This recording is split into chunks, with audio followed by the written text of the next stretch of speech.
Welcome to Love and Money, the internet television show of Prosperityullc, where we discuss what's happening to us, and what can we do about it. Now available on Spotify. In this episode, we will discuss Jennifer Lopez, Sesame Place, and COVID masks. Join our new Patreon to receive free merchandise, books, and consultation from Prosperityullc. And if you appreciate the show, go ahead and show it in Cash App at $Prosperityullc. But before we go in, let's take a moment to invest in the brand.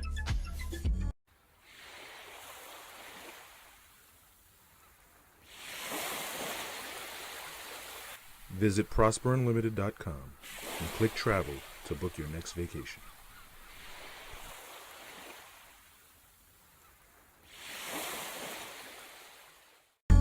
Welcome to our temperature check segment where we discuss current events.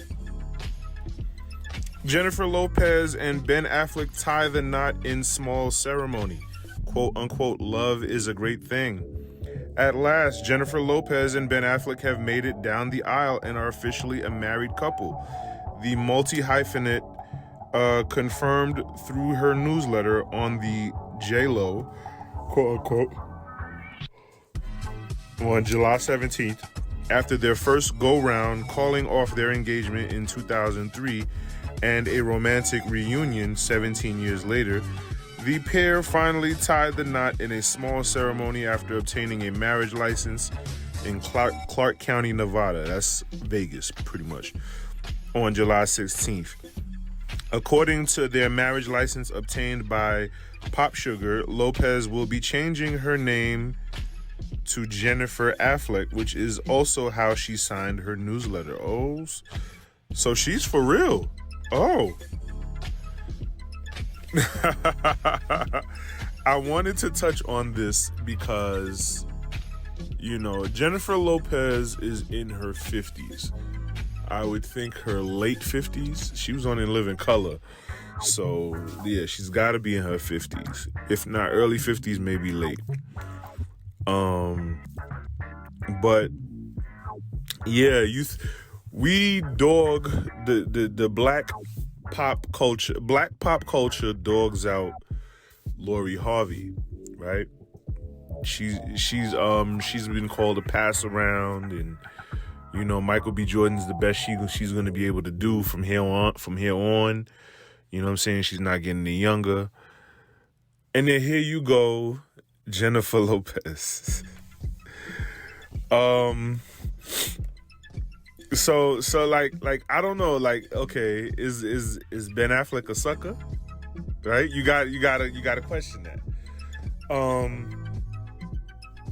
Celebrities live in a different reality. I talk about this all the time. They're in a bubble, they're in a fame and wealth bubble. And so the shit that we hold dear, they don't really care for, because the shit that they care about is like, you know, you got to be in a different tax bracket to really understand. You know what I mean? Like, Ben Affleck's not dumb, deaf, and blind. He hasn't been living under a rock. He knows full well the litany of men that J-Lo has dated. You know what I'm saying? I mean, just off the top of the head.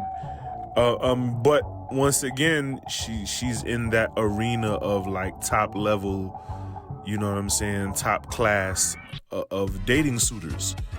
You know what I'm saying? Like, okay, she dated her dancer. Like that's the thing, right? You got to date your dancer. When you a pop star, you got to date your dancer, right? She dated A-Rod. You know what I'm saying? Stupid money.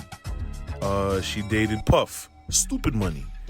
Like, you know, she's had the creme de la creme. Like, a lot of women wish they could have a track record like J-Lo and Kim Kardashian, and even Lori Harvey. You know what I mean? And so you could call these women pass-arounds, only because you know their track records. I'm pretty sure if we knew your track record, you'd be called a pass-around too. Anyway, no shade, but shade, no shade. But so now this poses the question: do hoes be winning? Right? Do hoes be winning? It's just all about. It's all really about how you move. You know what I'm saying? Maybe just maybe Ben Affleck is the best that she can do compared to other guys that she's been with. You know what I'm saying? And then she's reuniting with Ben Affleck. So is it a level up or is it settling? You know, who knows? Who knows? But she's all right. Like once again, you know what I'm saying? Once you reach a certain level of wealth, it doesn't matter. There's no breadwinner when you reach a certain level of wealth, because it's like you have all the bread there is to be baked. Like, so ain't no breadwinner. Like, ain't no bacon to bring home. Like, you know what I'm saying? We both got bacon. Like, we good. we set for life, right? So it's like, it's a toss up. No pun intended. You know, I think from a marriage standpoint, this is a level up for J-Lo, and also this is the best that she can do. At her age, at this point in her life, I can't really see a man who's wealthy and in his prime wanting to spend the rest of his life with her. You know what I'm saying? It would have to be somebody who's just, you know, trying to smooth sail. Someone like Ben Affleck, you know what I'm saying? You know, who's done all there is to do, lived whatever lifestyle there is to live, made all the money, and is just trying to chill and you know, just ride out. You know what I'm saying? Ben Affleck is, to me, like as far as celebrities go, Ben Affleck is like a poor man's George Clooney. You know what I'm saying? Like, that's how I see Ben Affleck. You know? So yeah. And you know, it didn't work out with A-Rod. Whatever. You know what I'm saying? She moved on. You know? And if she's gonna want to, you know, settle down or not settle down, but like, you know, have that life companion to ride off into the sunset with till death do us part, I'm pretty sure Ben Affleck would be the best fit. And I'm pretty sure this is how women think. I'm not a woman, so I don't quote me on this, but I'm pretty confident that this is how women think. This is the process and the inner dialogue that women go through when they're planning out their futures. You know what I'm saying? But at the end of the day, you know, Ben Affleck has to want to be down for it. He has to want to go with it. Now, but like, juxtapose this to you know, Lori Harvey. You know, ain't no telling. You know, Lori Harvey's 25. You know what I'm saying? Now, the wall is the wall, right? Every woman hits the wall, you know what I'm saying? Men age like wine, women age like milk, right? So every woman hits the wall. But, you know, it's like, hey, if you see something, share something. Don't be afraid. Share this episode. Subscribe, like, and share. Thank you. She's 25. Ain't no telling where she's gonna be, you know what I'm saying, at 55. You know? Does that mean she has time to play around? Maybe not. I say maybe because, once again, she's living in a wealth and fame bubble. She's living in the wealth bubble, wealth and fame. You know what I'm saying? And so you know, her reality is different. You know what I'm saying? So to us common folks, it seems like she's a pass around. But in her circles, you know what I'm saying, it's Lori Harvey. You know what I'm saying? so you know what I'm saying? So yeah, from 25 to 55 is a long time, and there's a lot of chess moves that a woman can make in that time frame, especially when she has access to a world that Lori Harvey has access to. You see what I'm saying? I mean, I'm pretty sure they called Jennifer Lopez a pass around at 25 when she was she on A Living Color at 25? Who knows? But when she was, you know what I'm saying, come on, shake your body, make you do that conga on Living Color, I'm sure they was calling her a pass around. You know what I mean? And now she's 55 and look at her. But then again, I mean, and then, you know, Jennifer Lopez has performing arts talent. I don't really know what Lori Harvey's talent is. That's the thing about these modern celebrities. Like, you don't really have to be talented to be famous. You don't have to have a talent. You know, like you cannot deny Jennifer Lopez's talent. You know what I'm saying? She has a pure raw talent. So it's like, you know, her talent has carried her repertoire throughout the decades. You know what I'm saying? Whereas Lori Harvey, I mean, I guess only Future and, you know, Puffy and Puffy's son and Michael B. Jordan know what Lori Harvey's talent is, I guess. Kelly Rowland calls out Sesame Place over viral video of performer seemingly ignoring black girls. Quote, "This made me so sad." Kelly Rowland weighed in on a video that went viral over the weekend from Sesame Place, Philadelphia, in which a park employee dressed as Sesame Street's Rosita seemingly ignored two black girls. The park is denying accusations of racism and claimed the whole thing was a quote-unquote misunderstanding. Rowland posted the clip to her Instagram story, writing, "The fuck, this just made me so mad." She also addressed her 13.4 million followers directly. Wow, 13.4 million, and you calling out Sesame Place? Yeah, Sesame Place, you gotta, you better get on your PR P's and Q's with this one. 13.4 million followers, that's a lot of people. You know, so that's a lot of influence. That's a lot of your bottom line. Quote, "Okay, so had that been me, that whole parade would have been in flames," the Destiny's Child singer declared on Sunday. Quote, "Like, are you serious? You're not going to speak to my child?" And did you see that baby's face at the end, the little one with the pink on? She deserves an explanation. Hello.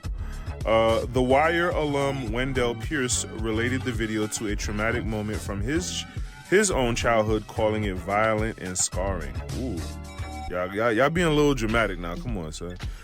Quote, not quote. A mother posted a clip on Sunday from the character parade showing the two girls excitedly waiting for Rosita.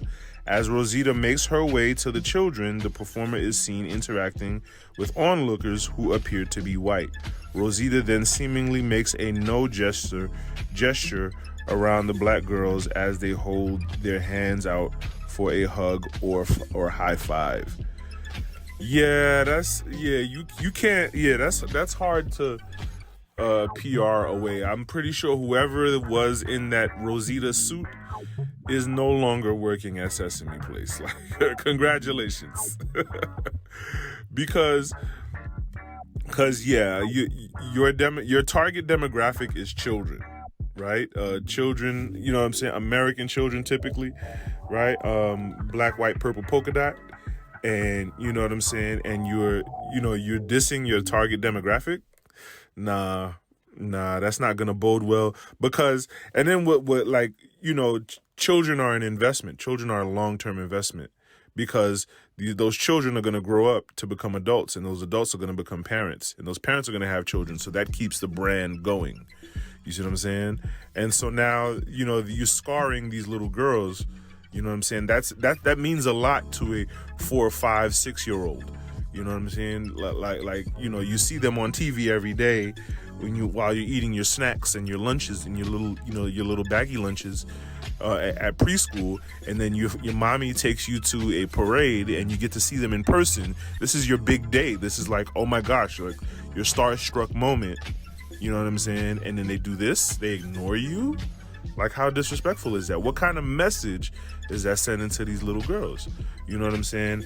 And anyone that has children could and should understand the delicacy of a child's heart. You know what I'm saying? This draws back to the argument or the story I posed. I hate to bring it up again, but it's such a good story. Of the woman I dated, where her ex-boyfriend took her daughter out with his son, and bought his son food and bought nothing for her daughter. You know what I'm saying? Like that could scar a child. That's painful. Don't do that. You know what I'm saying? Like it's one of the hardest things to do is put yourself in someone else's shoes, and for some people it's hard to put themselves in a child's shoes. You know. I remember a comedian, he mentioned, what's it like for a child, why does a child freak out when their balloon floats away, right? Right? And you got to think, imagine you are holding your wallet and then your wallet begins to float away. Wouldn't you freak out, right? And so yeah, it's important. It's important. You have to have a different kind of respect, you know what I'm saying, for a child when,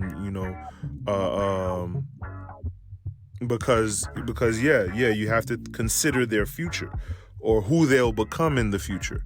And you got to protect that and preserve that, whoever that Sesame Place employee was, yeah, you're going to have to update your resume, bruh. Go ahead.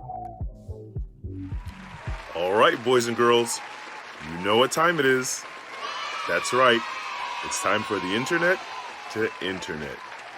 Get your popcorn ready, sit back, relax, and enjoy. If you'd like to watch the internet, click the link in the description.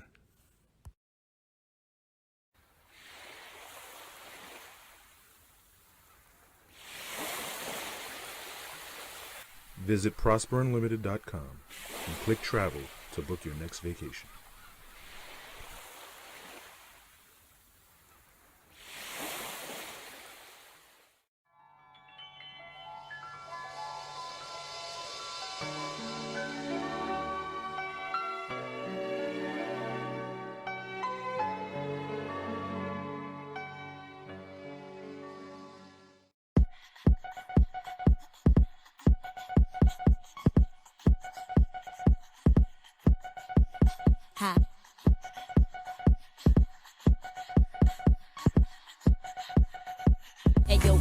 Do that freaky jam on the beat. Shitty with that butter shit that bone feed. Did you tippy, did you double, do that song sing. Flicky, flicky with some butter, sip that phone sing.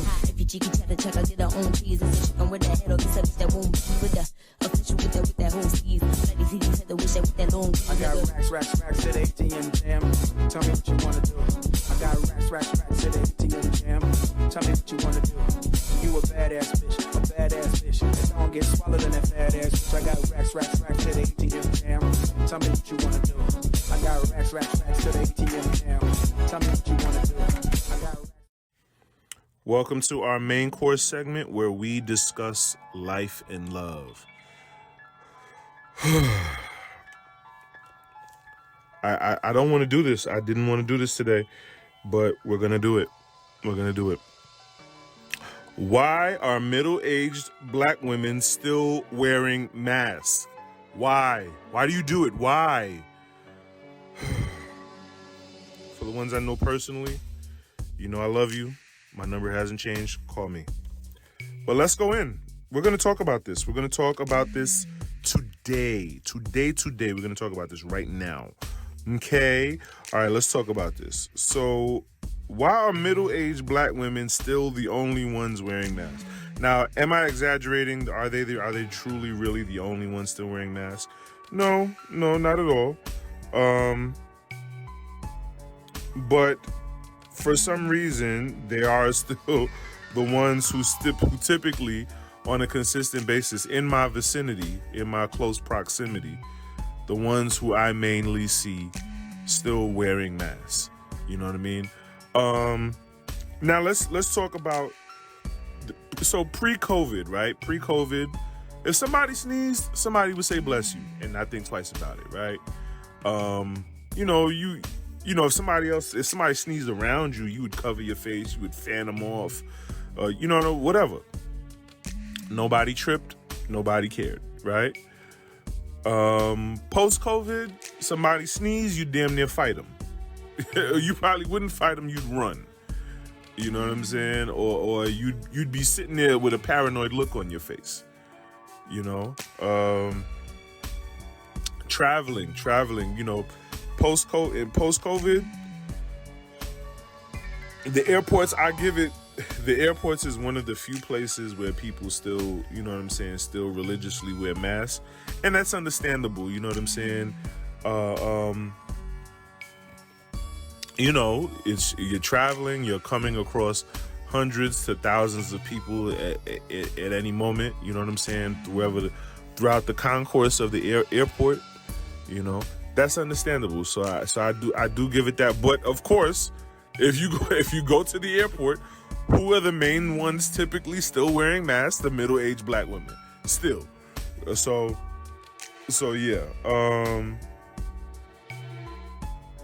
In places, walking down the street, you know what I mean? The places where it would make sense, where you're crossing random strangers, it would make sense to wear a mask in those kind of places. Walking down the street, walking through a pavilion, or I don't know, one of them places like Grand Central Station or something like that. One of those commuting areas. The workplace, depending on your job, you know what I'm saying? Your job might require you, you know what I'm saying, to wear a mask. I know in my 9 to 5, you know what I'm saying, I wear a mask because I don't want to inhale fumes with the stuff that I work with. You know what I'm saying? So that's different. So it's understandable. In some cases it's required. Quarantining was a thing, you know what I'm saying? The nation had a shutdown for a hot little minute, that was an experience, back in 2020. A lot of people, a lot of dope things came out of that quarantine, out of that nationwide quarantine. You know what I'm saying? The versus battles online, that was super duper dope, especially when Bounty Killer and Beanie Man did their thing. A lot of internet personalities created new ways to make money. DJ D Nice with his little Instagram DJing, and I think he still does it too. It is dope. Like whenever you tune in, it's dope. It's always a vibe. That kind of kicked off, and a lot of other hip hop celebrities did their thing on the internet, on social media. Testing, you know what I'm saying, being vaccinated. In 2021, you know what I'm saying, the vaccines came out. To me, if you ask me, that's all propaganda, because then as soon as vaccines come out, then we have new variations or evolutions of the virus or whatever. Okay, cute, whatever. And then for a lot of people, the death of the virus is very real. It's still a conspiracy, but it's very real. You know what I'm saying? And so a lot of the deaths from the virus came very close to home for a lot of people. No one, the secular news media doesn't want to admit it was killing off mostly white people. It was infecting mostly white people too. No one they don't want to promote that or propagandize that, if that's a word. But when you look at the statistics, you look at the national statistics of where the highest concentration of death rates were. You know what I'm saying? It was typically in mostly white populated areas. You know what I'm saying? You can't deny it. You know what I'm saying? And that was another thing I used to gloat about during the pandemic, is like how the news is trying to bullshit their way through this, and they can't hide it because people are actually dropping like flies. You know what I'm saying? So yeah, it came close to home for a lot of people. And, to my point, it did come close to home for some black women. You know what I'm saying? A lot of big mamas were dying off from it. A lot of them were scared behind it. And let me get to that. So I already mentioned the media propaganda. If you've been following this show, I've brought it up several times. Even with my guest speakers, I've tried to get some feedback. Why are middle-aged black women still wearing masks? Why do you still need a mask, right? And it just eggs me. It's like a thorn in the back of my mind. So I had done some street research. You know what I'm saying? Like the people close to me, you know what I'm saying? They know me. They're cool with me, so they're not gonna give me the most raw response that the most purest, rawest response. They're gonna save my feelings. They're gonna preserve, spare. They're gonna spare my feelings to some degree. You know what I'm saying? So I want as much honesty as I can get. So I got to be a neutral stranger, right? So I would say I didn't really question or interrogate or interview a whole bunch of women, but I would say a good enough black women to count on one hand, complete strangers, random, neutral. And I asked them, I introduced myself, try to be as polite as possible because I wouldn't say black women are attitudinal when it comes to strangers, but they're very standoffish and arm's distance when it comes to strangers. You know what I'm saying? So I made sure that I put on a smile and introduce myself. You know what I'm saying? Try to be as gentlemanly as I could, and I'm not a small black man. You know what I'm saying? So I wanted to give enough distance and be as kind and cordial as I could be to these random, neutral, complete stranger black women, middle-aged black women. And when I say middle-aged, I'm saying over 40. Let's put it out there. All right. So I did some street research, and I would say from the women I spoke to, kind of the feedback that I was getting was that of, there was some feedback of like, I would say, hey, you know what I'm saying? Why do you still wear masks? And they would say, cause I don't want to catch nothing. Like, and I'd be like, catch what? You know what I'm saying?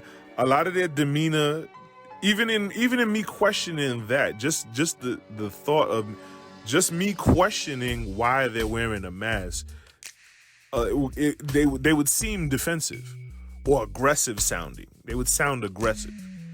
You know what I'm saying? Some of them would be like, I'd be passing them, and like as I was questioning them, they'd be walking. They would continue walking. Normally when you talk to someone in the street, you know what I'm saying? You stop what you're doing to hear what they have to say. Some of them, they would be talking to me, but they would just still be walking away. You know what I'm saying? Not like they're ignoring me, but they just like be trying to get away from me as if I had whatever virus they're scared of. You know what I'm saying? So it was very off-putting. I remember there was one occasion where I was chilling in my usual car dealership, you know what I'm saying, getting work done on my car, and a young lady, middle-aged black woman, she had a mask on. So so it was a different setting, you know what I'm saying? So I took advantage of that opportunity to have a decent conversation with her. And so I'd be like, why do you still wear masks? Well, me and my fiance, we about to get married in a week, and I don't want to catch anything. You know what I'm saying? And now, okay, this adds a different element to the conversation, because now she's anticipating a ceremony. You know what I'm saying? And you know how women are about their wedding ceremonies. It's their big day. They've been dreaming about it since they were a little girl. You know what I'm saying? The man is just an accessory. But I mean, hopefully, I'm assuming, she's been with her fiance for quite some time, and she does have a love and adoration for that man. But yet and still, it's still her big day, right? And so, her head is wrapped around that, and so in lieu of all of that, I guess catching the common cold would ruin the entire day. right? So she just has to have her mask on. And my thing is, so you're going to wear your mask all the way up until the wedding. You know what I'm saying? So are you going to wear your mask at the altar? Like, what the fuck? Like, and I asked her, I didn't ask her that, but like I asked her, so like, were you wearing your mask in 2019? And I asked her and several other of the in random occasions, several of the other women that same question. Like, okay, were you wearing your mask in 2019? And that's what fucked them up. That's what threw them off. That's what left them dumbfounded. Because to answer no, I wasn't wearing a mask in 2019, now it makes you look stupid. Because it's like, why are you still wearing a mask now? Oh, you're still scared. You're still paranoid. You're still scared of the pandemic. You're still scared of the COVID virus. It rattled your faith that much. You know what I'm saying? And so that's when I fucked them up. Were you wearing your mask in 2019? It doesn't matter. Or you never know. You never know. Like they're that paranoid. Now here's the meat and potatoes. So why does this ig me so much? I do not like to pacify ominous behavior. When you notice a pattern and a trend, you know what I'm saying, amongst a particular demographic of people, or a pattern and a trend amongst behaviors, amongst a certain behavior, within, or maybe a certain behavior within a particular demographic, you have to take notice to it. Because this could be a pathology to more perpetual behaviors to begin with. Yes, it is that deep. You know what I'm saying? And so, in a few episodes past, I talked about, when the YouTuber Six the Goddess talked about fat women dating broke dudes, right? And then she did a live. She did a live on her channel about it, and then she talked about how there's a correlation between sexual trauma and obesity. You know what I'm saying? How black women are statistically leading in obesity. You know what I'm saying? Proportionally amongst black women. You know what I'm saying? And then how they're reported. The black women have the most reported issues of sexual trauma, and how there may be a correlation. How the black women have the most obese, and then black women have the most sexually violated. There got to be some sort of correlation to that, right? Yes, it's that deep. Yes, I'm going there. And so now let's correlate that. Let's correlate not necessarily the obesity, but just the trauma that goes on in the black community, and the trauma that goes on amongst black women, or black girls, I should say, right? And I think it's deeper than just being ignored by the Rosita character at Sesame Place. Okay. Let's tie those knots right there. Sexual trauma, or just trauma amongst black girls in the black community, and middle-aged black women still wearing masks. This is the thread. This is the vehicle that I'm driving this conversation on. Okay, so let's go. You got the black community, right? The black American diaspora. We are the descendants of slaves, right? We are a traumatized people, a generationally traumatized people, of 400 years who've come out of a 400-year institution. You cannot ignore the reverberatory effects of that institution on a demographic of people, because it still lingers to this day. You know what I'm saying? So you have a lot of black women who live life on a defense. You know what I'm saying? Black men too. I know when I walk through certain neighborhoods, or when I drive through certain neighborhoods, my head is on a swivel. When I go into certain work environments, I'm, I have a double consciousness. So, I'm the nice guy, hey, morning. You know what I'm saying? But I keep a keen eye on who's who and what's going on. You tend to have to live in a double consciousness. You live life on the defense. And when you're in the defense, you can never grow. You know what I mean? That's why, like me personally, I try to let go of that defensive mindedness, the whole hoping for the worst and hoping for the worst and being grateful for the best. Like, I can't live like that. I'll never grow that way. You know what I'm saying? That's like death by 1,000 cuts. Because the intent is to grow. The desire is to grow and be happier and better and live more fulfilled, right? You can't grow and be happier and live more fulfilled if you're constantly being defensive. But let me continue. A lot of black women are subconsciously raised to be afraid of men. Don't do this. Don't go that. Don't show this. Don't act like that. Don't go here. Don't go there. No. Right? They've been trained to say no to everything. You know what I'm saying? And once again, that's a defensive lifestyle, and you can't grow that way. You know what I'm saying? I'm gonna be redundant. Because I'm trying to drive home a point. And so you live life you build a wall and you say no to everything. And so that creates an air of poverty around you. You know what I'm saying? There's an air of lack because you've kind of sectioned your life off. I suggest a lot of people go see the movie Yes Man with Jim Carrey. Great movie. It kind of really opens up your philosophy and outlook on life. But I digress. And that poverty breeds insanity. So even, you live life on the defense, you say no to everything, and that puts you in a state of poverty and lack. And so that drives you insane. And so you live like that long enough, you kind of thrive on fear. You know what I'm saying? Because when things go good, it don't feel right. You know what I mean? So you're thriving on fear. You're living, you're addicted to fear. You're addicted to negativity and drama and trauma because that's all you've ever known, right? So that's that. So yeah, I'm being redundant, but it's for a reason.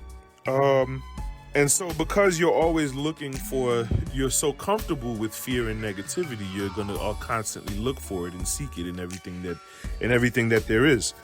And so when you find it, you're easily triggered by it, right?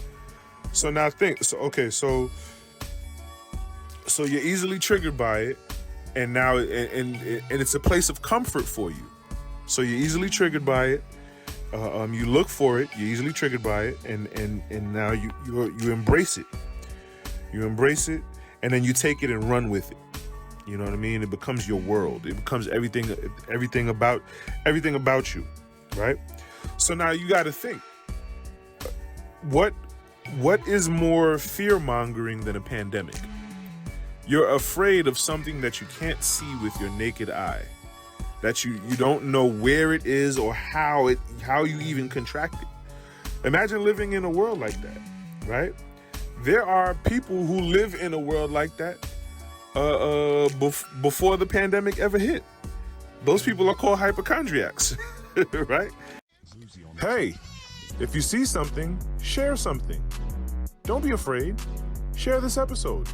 Subscribe, like, and share. Thank you. But now we have an entire demographic and population and nation of hypochondriacs. You know what I mean? Am I using that word right? Hypochondriac? I don't know. Maybe I don't know. The people who think they're sick, the placebo people who think they're sick when they're really not, right? Or like paranoid of being sick. I ain't gonna be able to sleep tonight. I gotta Google it. Google it. I'm not gonna be able to sleep tonight. I promise I won't.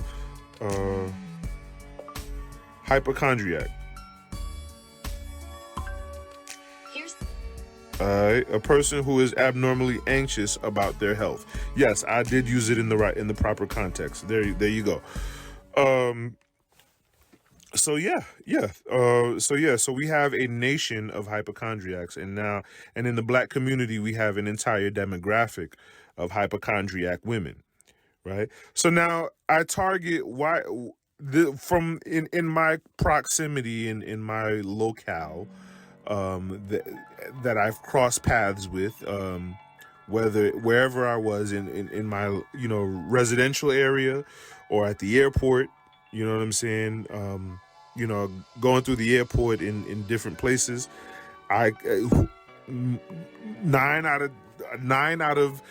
9.5 times I see middle-aged black women still wearing masks. You know what I'm saying? Without fail, and I just don't.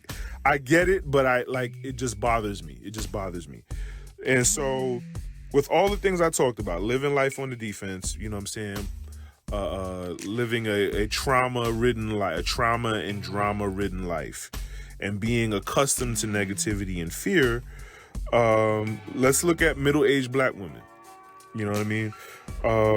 These women were children and teenagers, and maybe even young adults in the 80s, in the crack era, right? So let's think about the crack era. Now, everyone, I don't think you need Google to tell you that the crack era hit the black community the hardest during the 80s, right? We all know the story. Crack was pumped into the black communities to fund the war against communists in the Central and Southern America, right, throughout the 80s.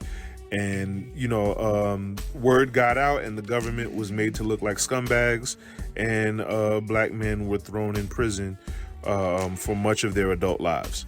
You know what I'm saying? And fathers were without families in the black community. So now you have you got nothing but crime and desolation all around you. You know what I'm saying? The crack era was like nothing was a drug era like nothing anyone has ever seen, right? It was the potency of the drug itself, the addictiveness of the drug itself was like nothing anyone has ever seen. And so it created a secondhand addiction. It was scarring loved ones. I knew a girl a long time ago. She used to tell me about how her brother was a crackhead, and it really fucked her up. You know what I'm saying? He was doing so much to the family, and I think he was probably doing things to her. She probably doesn't want to talk about it, but I hadn't heard from her in over a decade. She was just moving real funny, and she was a sweet girl, but she just moved funny. You know what I'm saying? And I never understood it, but this is a product. You know what I'm saying? This is what happens when you deal with trauma and drama. You know what I'm saying? You move in ways, you live life on a defense. You move in ways that are impersonable. You know what I mean? And so, with all of this drudgery in the community, it forces you to grow up fast. You know what I'm saying? You suck a lot of things up. You repress a lot of feelings and emotions, and you never really have a chance to or be shown how to confront your feelings or your thoughts, for that matter. And so you have and I talk about the baby boomer generation. They never really taught us how to have a conversation, how to have a personal conversation. You know what I'm saying? They come from that generation where, you just don't talk about things. You shove everything under the carpet.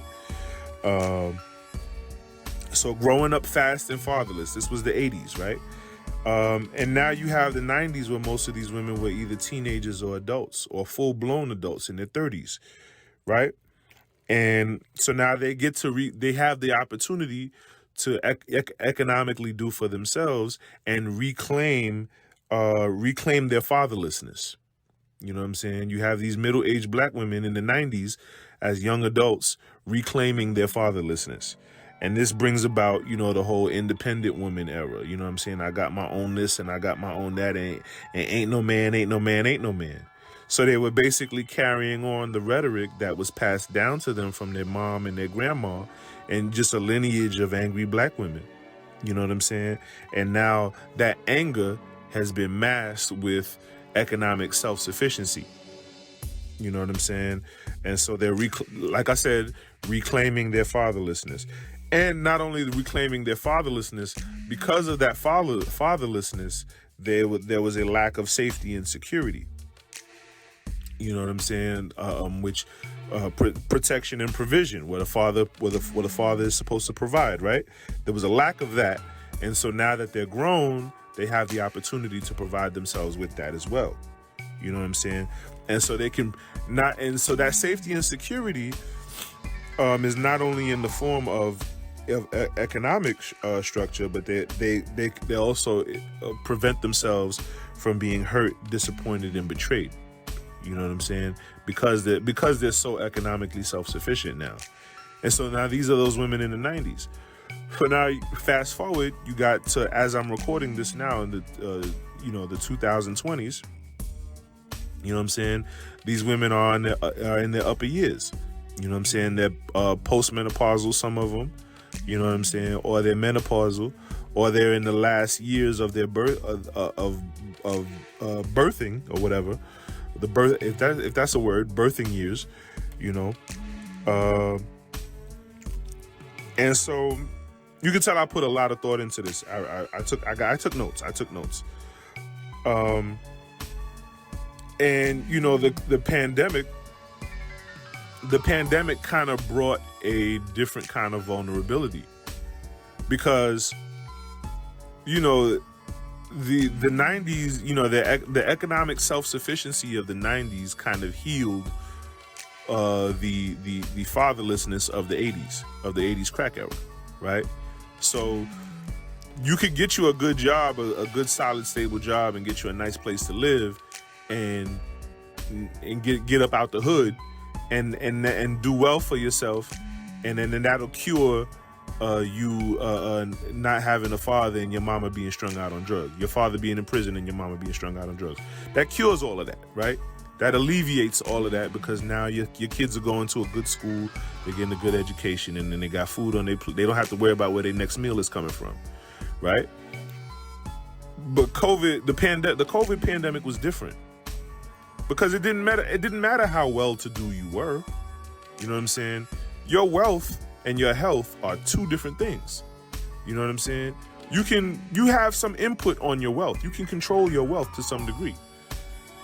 Your health, you can control that to some degree. You can contribute to your health. You know what I'm saying?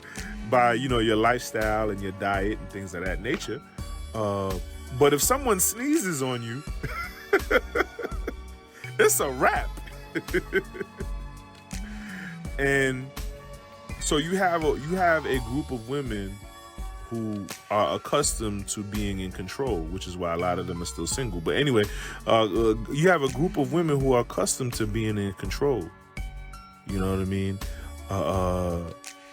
They're accustomed to being the breadwinners for their loved ones.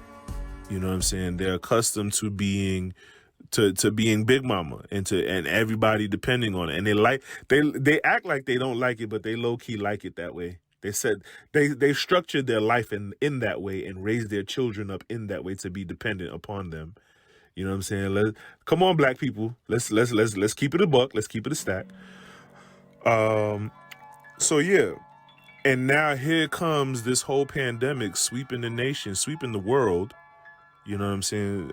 With only a 7% death rate. Anyway, but still, it hit close enough. It hit home close enough to a lot of people, and enough people caught it. You know what I'm saying? For it to be scary, for it to scare those independent, strong women enough to say, "Oh shit, this is the one thing. This is the one thing I cannot control." So I'm gonna grasp at whatever straw I can grasp at to maintain that control. And you think about it, these middle-aged black women, they're the prime candidates for whom the virus was attacking the most. Middle-aged to the elderly, right? And so these women said, "Oh shit, I need control." You know what I'm saying? So now what are masks? What is the designation of a mask? All right, what are masks designed to do? They're designed to hide and protect, right? Now, you talk about trauma and drama and sexual trauma of black girls in the black community, right? And these black girls grow up to become black women, right? Now, if you've ever undergone some kind of trauma, you know your first instinct is to either fight or flight, right? To avoid the trauma or protect yourself from that trauma happening again, right? And so, back on that vehicle, let's get back on that sexual trauma vehicle. Let's get back on that trauma vehicle, you know, of the conversation. So you have a group of women who've either experienced some trauma or have, you know, witnessed some trauma or have heard trauma and have internalized it, right? And so now they want to avoid it and protect themselves from it. And then you have a group of women who, not only that, may or may not have experienced trauma first or second hand, but they're subconsciously raised to hate men or to be afraid of men. You got those who just outright hate black men, and then you have those others who are afraid of men. You know what I'm saying? And so what's better than because we all want to be able to go to the store. We want to be able to go grocery shopping. We want to be able to go clothes shopping and you know, sift through the aisles, right? We all want to be able to do those kind of things. And it's hard to do that when, you know, Joe Schmo, Johnny Mo, you know what I'm saying, wants your name and number. You know what I'm saying? Let me talk to you, girl. Come on, give me a baby. You know what I'm saying? You see where I'm going with this, right? What is that mask protecting you from? What are you hiding from with that mask on? You know what I'm saying? And it's almost as if black women have kind of self-fulfilled their prophecy of, you know, feeling invisible. Oh, well, now here's your opportunity. You get to put a mask on. You get to be invisible for real. I can't tell you the countless women I've overlooked simply because they've had masks on. They're probably beautiful and gorgeous, but I completely overlooked them just because they had masks on. You can't tell me that ain't what it's about. You can't tell me that ain't what it's about. As a man, I'm not stupid. What are you hiding from? You don't want men hollering at you. I get it. It's okay. It's okay. I'm still going to holler. I do not care. Because it's 90 degrees on. You're not finna dress like a Muslim and you ain't used to doing it. You're not about to do it. There are those who are truly, genuinely paranoid and who are truly, genuinely terrified of COVID. And I give credence to that. I don't give credence to those women because take your goddamn mask off. This COVID shit is done with. All right, stop acting stupid. But I do give credence that there are those black women, those middle-aged black women who are truly, genuinely paranoid. And they're stupid. But anyway, but even as stupid as they may be, I said what I said. Shade, no shade, but shade. Their terror is justified. You know what I'm saying? Because like I said, COVID is real. We live in a post-COVID era. You know what I'm saying? It is real. Even though this shit is over with. So yeah, they're kind of fulfilling their prophecy of being invisible. Black women have fulfilled their prophecy of being invisible, you know what I'm saying, by purposely putting on these masks. And, you know, when you're raised to be afraid of men and you've undergone so much trauma and drama, you know what I'm saying, and your upbringing has been passed down to you from slaves who live in fear, in constant fear. It is now you got these black women who are in their 40s and 50s, you know what I'm saying, from the 80s and the 90s, who are in their 40s and 50s now, with fear in their DNA. It's so they've been so set in their ways now, and it's been so ingrained in them that now it's in their DNA. You see what I'm saying? And they've been given an excuse to hide in public. You know what I'm saying? To hide in plain sight. Now let me tie this all together. Let me drive this home. Let's talk about mental health in the Black community. I'm going there. We need to talk about it. Mental health has been more widely accepted in the country, but in comparison to the rest of the country, it is still very, very new to the Black community. It is still very, very new. We're still too tough to talk about it. You know what I'm saying? And we're still not educated enough to talk about it. First of all, the Black community is still learning how to have a conversation. We're so used to wagging our fingers in each other's faces because that's how our ancestors, slave masters, used to talk to us. Ooh. It comes from somewhere, guys. It comes from somewhere. So yes, it's more widely accepted across the country, but it is still new to the Black community. The Black community is still learning how to have a conversation. The Black community is still learning how to be a family. The Black community is still learning how to date. Ooh. The awareness can be very painful. Just being aware. Not even like trying to approach it and fix the problem, but just being aware of the problem in and of itself is painful in and of itself. You know what I'm saying? And so it's hard for middle-aged Black women in their 40s and 50s who've spent their entire lives burying their head in the sand and are now set in their ways to say, hey, I'm going to take my mask off and be sociable. You know what I'm saying? With still the fear and the knowledge in my DNA of a virus that I can't see with my naked eye and don't know how I contracted in the first place. You know what I'm saying?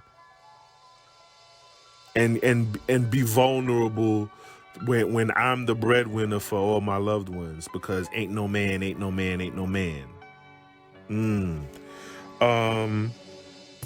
So in saying all of that, you know what I'm saying, and I've been talking for almost 40 minutes now, I want to close this. If you are a middle-aged Black woman and you're listening to this right now, and you are attached to your mask with an umbilical cord in this post-COVID era, I want you to look at the mask and then look at yourself in the mirror.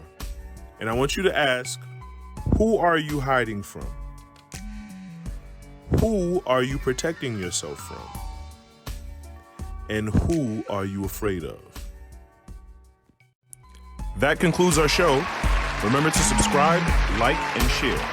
And if you appreciate the show, go ahead and show it in Cash App at $prosperityullc. Join our new Patreon to receive free merchandise, books, and consultation from Prosperity ULLC. We would like to thank you for tuning in to Prosperity ULLC and continue to invest in the brand.